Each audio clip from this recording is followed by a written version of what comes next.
अंडमान द्वीप समूह का अंतिम दक्षिणी द्वीप है। लिटिल अंडमान यह पोर्ट ब्लेयर से लगभग 100 किलोमीटर दूर स्थित है। इसके बाद निकोबार द्वीप समूह की श्रृंखला आरंभ होती है, जो निकोबारी जनजाति की आदिम संस्कृति के केंद्र है। निकोबार द्वीप समूह का पहला प्रमुख द्वीप है कार निकोबार, जो लिटिल अंडमान से 99 किलोमीटर दूर स्थित है। दूर है। निकोबारियों का विश्वास है कि प्राचीन काल में ये दोनों द्वीप एक ही थे। इनके विभक्त होने की एक लोक कथा है जो आज भी दोहराई जाती है। सदियों पूर्व जब लिटिल अंडमान और कार निकोबार आपस में जुड़े हुए थे, तब वहां एक सुंदर सा गांव था। पास में एक सुंदर और शक्तिशाली युवक रहा करता था। उसका नाम था तताहरा। निकोबारी उसे बेहद प्रेम करते थे। तताहरा एक नेक और मददगार व्यक्ति था। सदैव दूसरों की सहायता के लिए तत्पर रहता। अपने गांव वालों को ही नहीं, अपितु समूचे द्वीपवासियों की सेवा करना अपना परम कर्तव्य समझता था। उसके इस त्याग की वजह से वह चर्चित था। सभी उसका आदर करते, वक्त मुसीबत में उसे स्मरण करते और वह भागा भागा वहां पहुंच जाता। दूसरे गांवों में भी पर्व त्योहारों के समय उसे विशेष रूप से आमंत्रित किया जाता। उसका व्यक्तित्व तो आकर्षक था ही, साथ ही आत्मीय स्वभाव की वजह से लोग उसके करीब रहना चाहते। पारंपरिक पोशाक के साथ वह अपनी कमर में सदैव एक लकड़ी की तलवार बांधे रहता। लोगों का मत था, बावजूद लकड़ी की होने पर उस तलवार में अद्भुत दैवीय शक्ति थी। तताहरा अपनी तलवार को कभी अलग न होने देता, उसका दूसरों के सामने उपयोग भी न करता।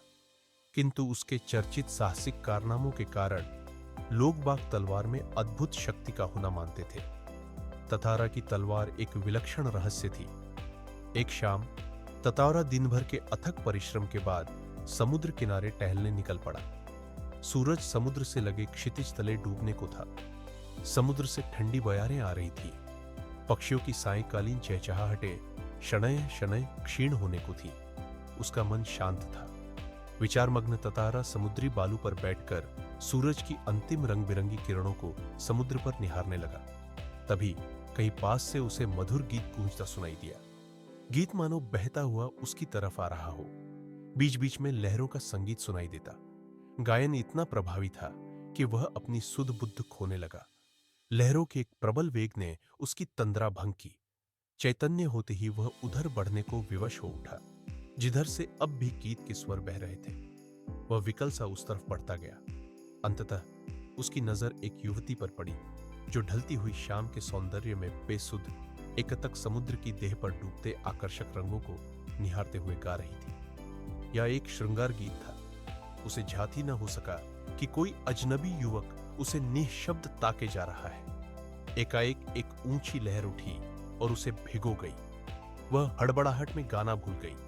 इसके पहले कि वह सामान्य हो पाती, उसने अपने कानों में गूंजती गंभीर आकर्षक आवाज सुनी। तुमने एकाएक इतना मधुर गाना अधूरा क्यों छोड़ दिया?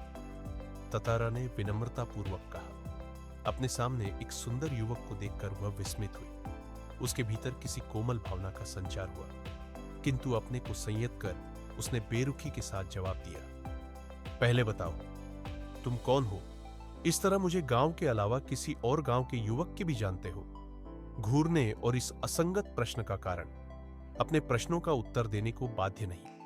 ये तुम स्थान पर उसने पुनः अपना प्रश्न दोहराया। तताहरा मानो सुध बुद्ध खोए हुए था। जवाब देने, तुमने गाना क्यों रोक दिया? गाओ, गीत पूरा करो। सचमुच तुमने बहुत सुरीला कंठ पाया है। यह तो मेरे प्रश्न का उत्तर न हुआ। युवती ने कहा, सच बताओ, तुम कौन हो? लपाती गांव में तुम्हें कभी देखा नहीं। तताहरा मानो सम्मोहित था। उसके कानों में युवती की आवाज ठीक से पहुंच न सकी। उसने पुनः विनय की, तुमने गाना क्यों रोक दिया? गाओ ना। युवती झुंझला उठी। वह कुछ और सोचने लगी। अंततः उसने निश्चय पूर्वक एक बार पुनः लगभग विरोध करते हुए खड़े स्वर में कहा, दृढ़ता की हद है। मैं जब से परिचय पूछ रही हूं और तुम बस एक ही राग अलाप रहे हो। गीत गाओ, गीत गाओ, आखिर क्यों? क्या तुम्हें गांव का नियम नहीं मालूम? इतना बोलकर वह जाने के लिए तेजी से मुड़ी। तताहरा को मानो कुछ होश आया। उसे अपनी गलती का एहसास हुआ। वह उसके सामने रास्ता रोककर मानो गिड़गिड़ाने लगा, मुझे माफ कर दो। जीवन में पहली बार मैं इस तरह विचलित हुआ हूं। तुम्हें देखकर मेरी चेतना लुप्त हो गई थी। मैं तुम्हारा रास्ता छोड़ दूंगा, बस अपना नाम बता दो। ततोरा ने विवशता में आग्रह किया। उसकी आंखें युवती के चेहरे पर केंद्रित थी। उसके चेहरे पर सच्ची विनय थी। वाह मी, एक रस खोलती आवाज उसके कानों में पहुंची। वाह मीरो, वाह मी रो, वाह कितना सुंदर नाम है। कल भी आओगी ना यहाँ? तथारा ने याचना भरे स्वर में कहा। नहीं, शायद कभी नहीं। वामीरो ने अन्य मनस्कतापूर्वक कहा और झटके से लपाती की तरफ बेसुध सी दौड़ पड़ी। पीछे ततोरा के वाक्य गूंज रहे थे। वामी, मेरा नाम ततोरा है। कल मैं इसी चट्टान पर प्रतीक्षा करूंगा। तुम्हारी बाट जोहूंगा, जरूर आना। वामीरो रुकी नहीं, भागती ही गई। तथारा उसे जाते हुए निहारता रहा। वामीरो घर पहुंचकर भीतर ही भीतर कुछ बेचैनी महसूस करने लगी। उसके भीतर तथारा से मुक्त होने की एक झूठी छटपटाहट थी। एक झल्लाहट में उसने दरवाजा बंद किया और मन को किसी और दिशा में ले जाने का प्रयास किया। बार बार तथारा का याचना भरा चेहरा उसकी आंखों में तैर जाता। उसने ततोरा के बारे में कई कहानियां सुन रखी थी। उसकी कल्पना में वह एक अद्भुत साहसी युवक था, किंतु वही तथारा उसके सम्मुख एक अलग रूप में आया। सुंदर, बलिष्ठ, किंतु बेहद शांत, सभ्य और भोला। उसका व्यक्तित्व कदाचित वैसा ही था जैसा वह अपने जीवन साथी के बारे में सोचती रही थी, किंतु एक दूसरे गांव के युवक के साथ यह संबंध परंपरा के विरुद्ध था। अतएव उसने उसे भूल जाना ही श्रेयस्कर समझा, किंतु यह असंभव जान पड़ा। ततारा बार बार उसकी आंखों के सामने था, निर्निमेष याचक की तरह प्रतीक्षा में डूबा हुआ। किसी तरह रात बीती। दोनों के हृदय व्यथित थे। किसी तरह आचरहित एक ठंडा और उबाऊ दिन गुजरने लगा। शाम की प्रतीक्षा थी। तथारा के लिए मानो पूरे जीवन की अकेली प्रतीक्षा थी। उसके गंभीर और शांत जीवन में ऐसा पहली बार हुआ था। वह अचंभित था, साथ ही रोमांचित भी। दिन ढलने के काफी पहले वह लपाती की उस समुद्री चट्टान पर पहुंच गया। वामीरो की प्रतीक्षा में एक एक पल पहाड़ की तरह भारी था। उसके भीतर एक आशंका भी दौड़ रही थी। अगर वामीरो न आई तो? वह कुछ निर्णय नहीं कर पा रहा था, सिर्फ प्रतीक्षारत था। बस आस की एक किरण थी जो समुद्र की देह पर डूबती किरणों की तरह कभी भी डूब सकती थी। वह बार बार लपाती के रास्ते पर नजरें दौड़ाता। सहसा नारियल के झुरमुटों में उसे एक आकृति कुछ साफ हुई। कुछ और। उसकी खुशी का ठिकाना न रहा। सचमुच वह वामीरो थी। लगा जैसे वह घबराहट में थी। वह अपने को छुपाते हुए बढ़ रही थी। बीच बीच में इधर उधर दृष्टि दौड़ाना लगी। फिर तेज कदमों से चलती हुई ततारा के सामने आकर ठिठक गई। दोनों शब्दहीन थे। कुछ था जो दोनों के भीतर बह रहा था। एक तक निहारते हुए वे जाने कब तक खड़े रहे। सूरज समुद्र की लहरों में कहीं खो गया था। अंधेरा बढ़ रहा था। अचानक वामीरो कुछ सचेत हुई और घर की तरफ दौड़ पड़ी। ततारा अब भी वहीं खड़ा था, निश्चल, शब्दहीन। दोनों रोज उसी जगह पहुंचते और मूर्तिवत एक दूसरे को निर्निमेष ताकते रहते। बस भीतर समर्पण था जो अनवरत गहरा रहा था। लपाती के कुछ युवकों ने इस मूक प्रेम को भांप लिया और खबर हवा की तरह बह उठी। वामीरो लपाती ग्राम की थी और ततोरा पासा का। दोनों का संबंध संभव न था। रीति अनुसार दोनों को एक ही गांव का होना आवश्यक था। वामीरो और ततोरा को समझाने बुझाने के कई प्रयास हुए, किंतु दोनों अडिग रहे। वे नियमतः लपाती के उसी समुद्री किनारे पर मिलते रहे। अफवाहें फैलती रही। कुछ समय बाद पासा गांव में पशु पर्व का आयोजन हुआ। पशु पर्व में हृष्ट-पुष्ट पशुओं के प्रदर्शन के अतिरिक्त पशुओं से युवकों की शक्ति परीक्षा प्रतियोगिता भी होती है। वर्ष में एक बार सभी गांव के लोग हिस्सा लेते हैं। बाद में नृत्य, संगीत और भोजन का भी आयोजन होता है। शाम से सभी लोग पासा में एकत्रित होने लगे। धीरे धीरे विभिन्न कार्यक्रम शुरू हुए। ततारा का मन इन कार्यक्रमों में तनिक न था। उसकी व्याकुल आंखें वामीरो को ढूंढने में व्यस्त थी। नारियल के झुंड के एक पेड़ के पीछे से उसे जैसे कोई झांकता दिखा। उसने थोड़ा और करीब जाकर पहचानने की चेष्टा की। वह वामीरो थी जो भयवश सामने आने में झिझक रही थी। उसकी आंखें तरल थी, होठ कांप रहे थे। तथारा को देखते ही वह फूट कर रोने लगी। तथारा बेहवल हुआ। उससे कुछ बोलते ही नहीं बन रहा था। रोने की आवाज लगातार ऊंची होती जा रही थी। तथारा किंकर तव्य विमूढ़ था।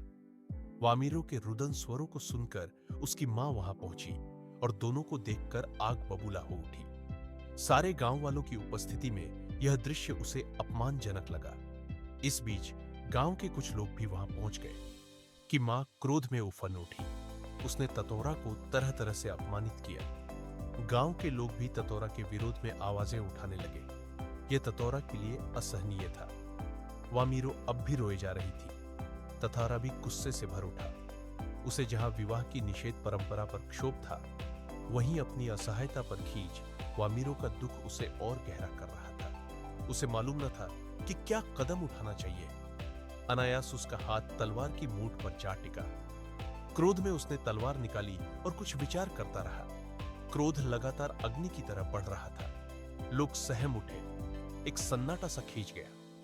जब कोई राह न सूझी तो क्रोध का शमन करने के लिए उसमें शक्ति भर उसे धरती में घोंप दिया और ताकत से उसे खींचने लगा। वह पसीने से नहा उठा। सब घबराए हुए थे। वह तलवार को अपनी तरफ खींचते खींचते दूर तक पहुंच गया। वह हाँफ रहा था। अचानक जहां तक लकीर खींच गई थी, वहां एक दरार होने लगी, मानो धरती दो टुकड़ों में बंटने लगी हो। एक गड़गड़ाहट सी गूंजने लगी और लकीर की सीध में धरती फटती ही जा रही थी। द्वीप के अंतिम सिरे तक ततारा धरती को मानो क्रोध में काटता जा रहा था। सभी भयाकुल हो उठे। लोगों ने ऐसे दृश्य की कल्पना न की थी। वे सिहर उठे। उधर वामीरो फटती हुई धरती के किनारे चीखती हुई दौड़ रही थी। ततोरा, ततोरा, ततोरा उसकी करुण चीख मानो गड़गड़ाहट में डूब गई। ततोरा दुर्भाग्यवश दूसरी तरफ था। द्वीप के अंतिम सिरे तक धरती को झांकता वह जैसे ही अंतिम छोर पर पहुंचा, द्वीप दो टुकड़ों में विभक्त हो चुका था। एक तरफ ततोरा था, दूसरी तरफ वामीरो। ततारा को जैसे ही होश आया, उसने देखा उसकी तरफ का द्वीप समुद्र में धंसने लगा है। वह छटपटाने लगा। उसने छलांग लगाकर दूसरा सिरा थामना चाहा, किंतु पकड़ ढीली पड़ गई। वह नीचे की तरफ फिसलने लगा। वह लगातार समुद्र की सतह की तरफ फिसल रहा था। उसके मुंह से सिर्फ एक ही चीख उभरकर डूब रही थी, वामीरो, वामीरो, वामीरो, वामी।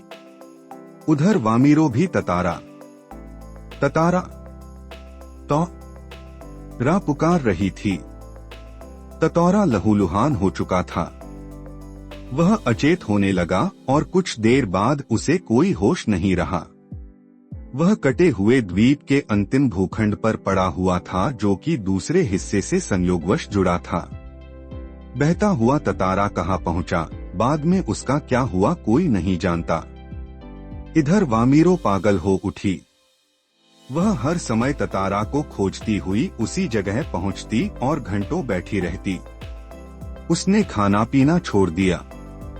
परिवार से वह एक तरह विलग हो गई। लोगों ने उसे ढूंढने की बहुत कोशिश की, किंतु कोई सुराग न मिल सका।